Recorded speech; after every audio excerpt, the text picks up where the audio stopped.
The Florida Gators have added another commit to their 2026 recruiting class. Kaiden Hall, you are a Florida Gator.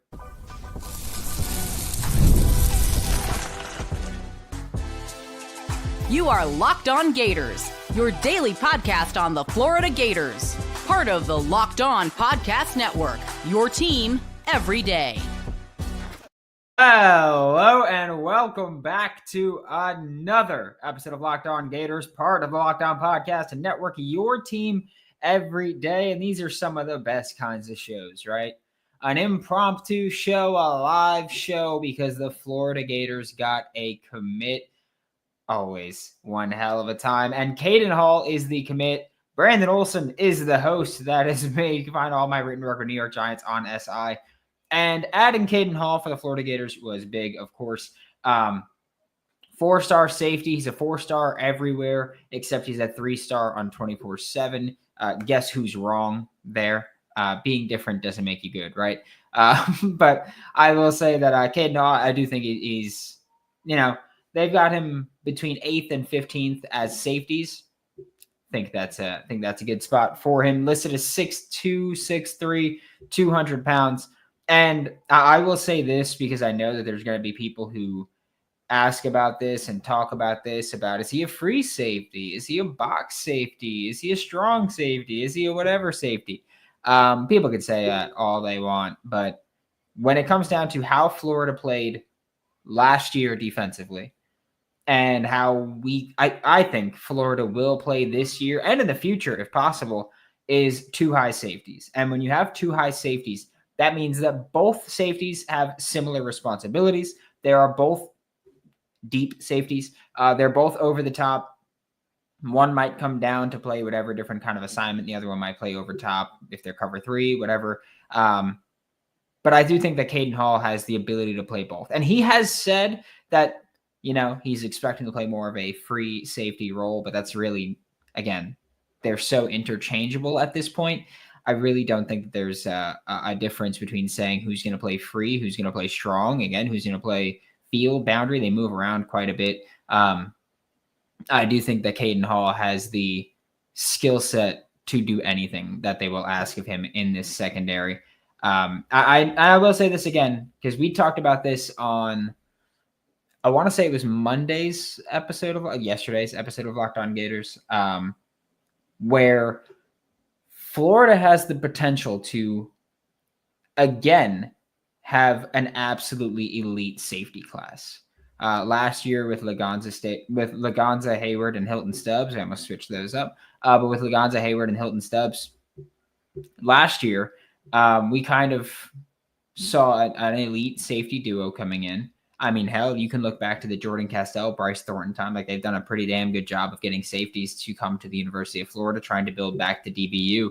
But Kaiden Hall is now the highest ranked commit in the class. If you go back and watch this morning's episode of Locked On Gators, we talk about all 3 of the commits going into the day.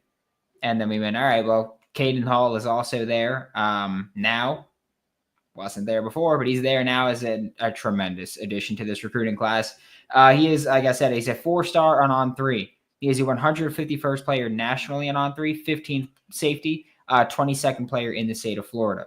On 24/7, he's a 3-star, unranked nationally, 42nd safety, 68th player in the state of Florida.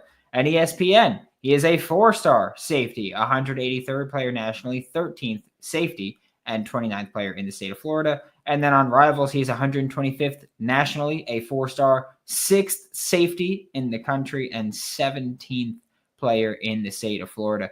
And this is just the start. This week is just the start of what should be a monumental June for the Florida Gators. We used to talk about July as being, the big time for recruiting.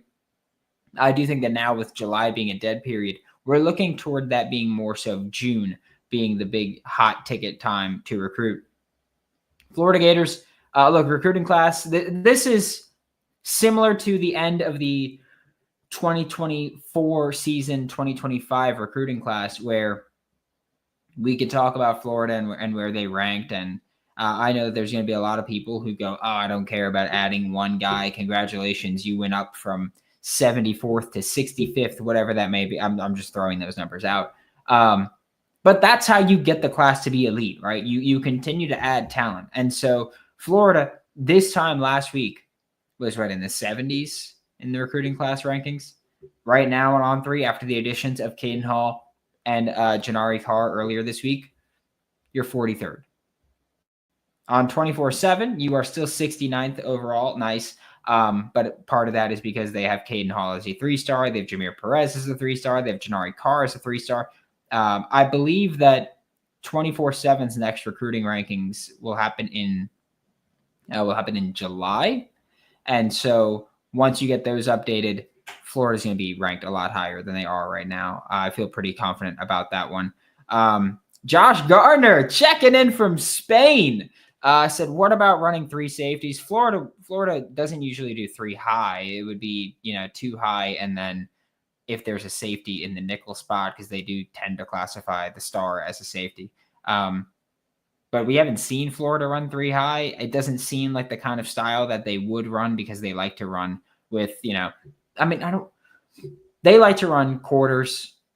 So they have over top protection, and then let the pressure come down, and that allows some more freedom in coverage. So we'll see a lot of that. I do think that they're trying to really stick with 2 high looks pre-snap and post-snap, and try to just let their defensive line, which should be elite. I know that, I think it was PFF put out a post. It was like, yeah, Florida's got the 4th best defensive line in the country. I'd argue 2nd or 3rd. Clemson, I'll give you. I think Clemson has maybe the best defensive line in the country. Texas Tech ahead of Florida. Disagree. But like Zach Fink mentioned, this is Vinny Sunseri's first real commit as the safeties coach for the Florida Gators. And Kaiden Hall is a relationship that Vinny Sunseri had when he was at Washington. So Vinny Sunseri, this is one of those times where Vinny Sunseri's got those relationships that he's building and continuing. And this is, again, similar to Braylon Womack, who we've been talking about a lot, and who Braylon Womack was the guy that we spoke about on yesterday's show, saying, hey, if you can land Braylon Womack and Kaiden Hall, you're talking about another elite safety duo coming in.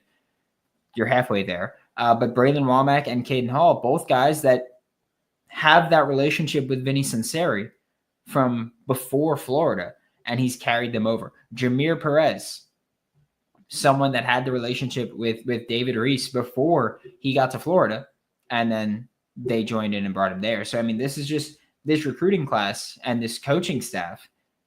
They're working hand in hand right now for the 2026 cycle of new hires, new additions to the staff.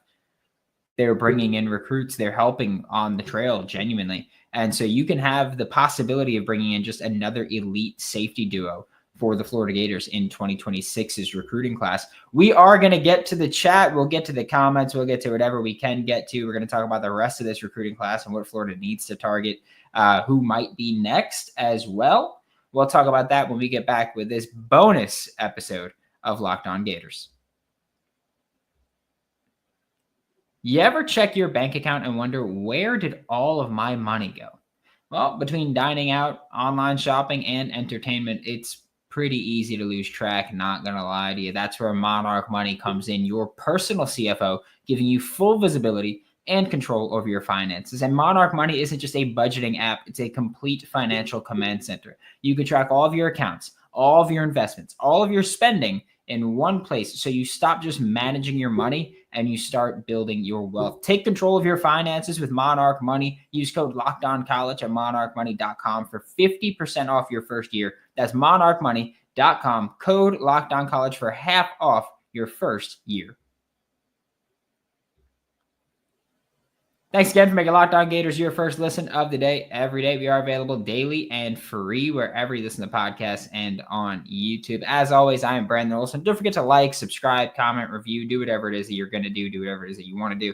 But the Florida Gators have made significant progress with a lot of recruits lately, right? And look, I know that this is a thing that happens quite a bit, right? Where Florida Gators fans start getting hyped up because the media, myself included, I've done this before, start going like, oh yeah, should be a big time, should be momentous occasion, right? We all remember signing day this past year where everybody was like, oh yeah, Florida could make some big moves. And then there weren't a ton of big moves on signing day. But this is genuinely one of those times where we could say, hey, this June is going to be like two Junes ago, where you're adding in a ton of commits, you're building this class, and you're genuinely just improving throughout. And Florida has done a fantastic job to build these relationships and develop these relationships, and they're paying off. Again, I can say how I feel about Florida, which I will also say this.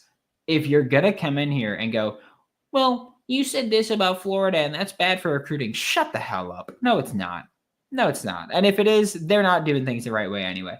But I can feel how I feel.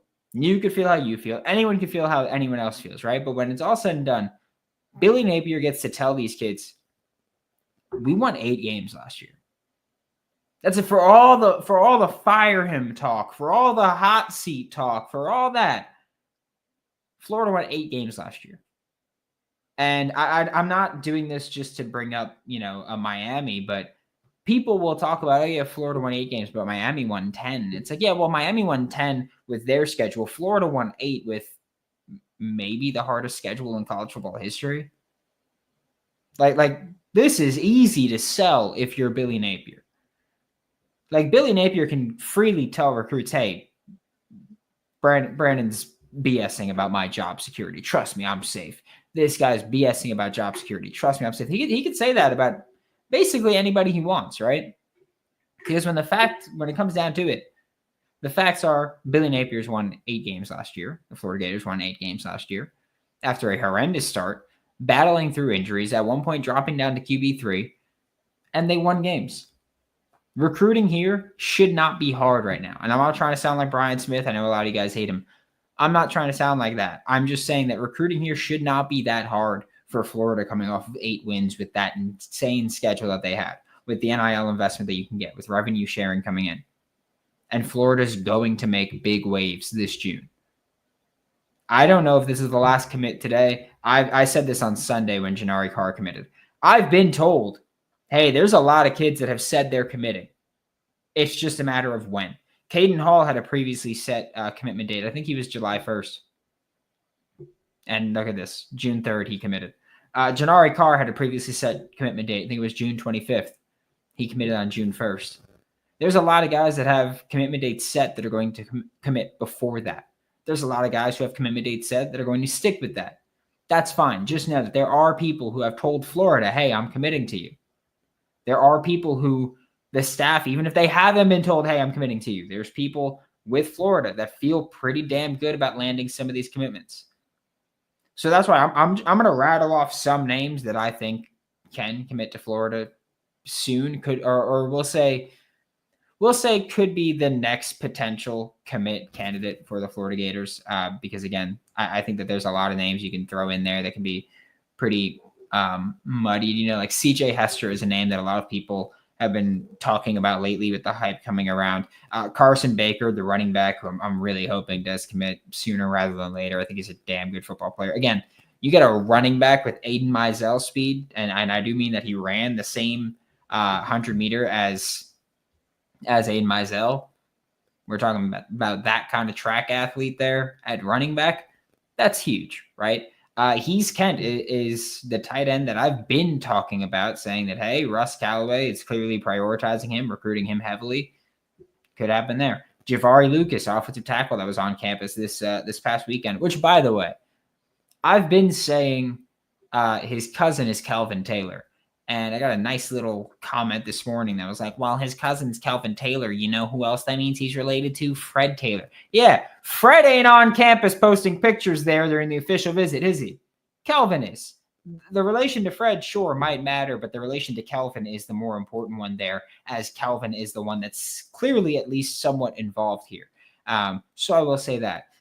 Tyson Bacon, defensive lineman. Rodney Cleveland is another name we've talked about. There have been a lot of names that we've talked about that we've said, hey, Florida's very much in this. Florida might be taking the lead here. There's a lot of players we've talked about like that, and for damn good reason, right? Because Florida is doing one hell of a job to build these relationships and get this development going. Kaiden Hall is a Florida Gator now. That's huge. he's not the last guy to commit. I'd be willing to bet. I don't know if someone else is committing tonight, but I will say I'd be willing to bet Kaiden Hall isn't the last commit this week for the Florida Gators. And if capable, we are going to go live after each and every one of those because I'll tell you what, we love doing it.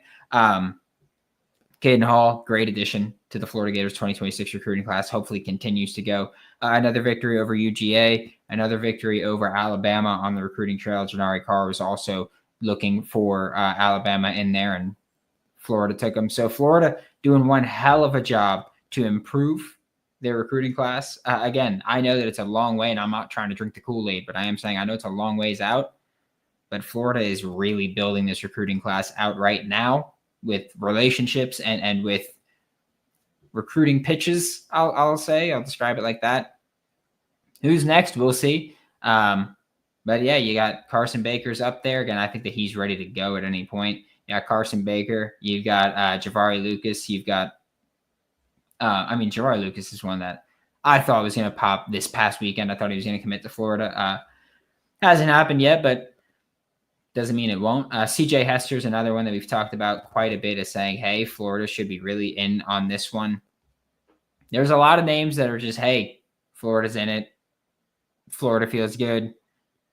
And Florida, again, I don't know when they'll be happening, but we are expecting some big moves for the Florida Gators in the 2026 recruiting class. Thanks again for making Locked On Gators your first listen of the day every day. We are available daily and free wherever you listen to podcasts and on YouTube. We will be back maybe later.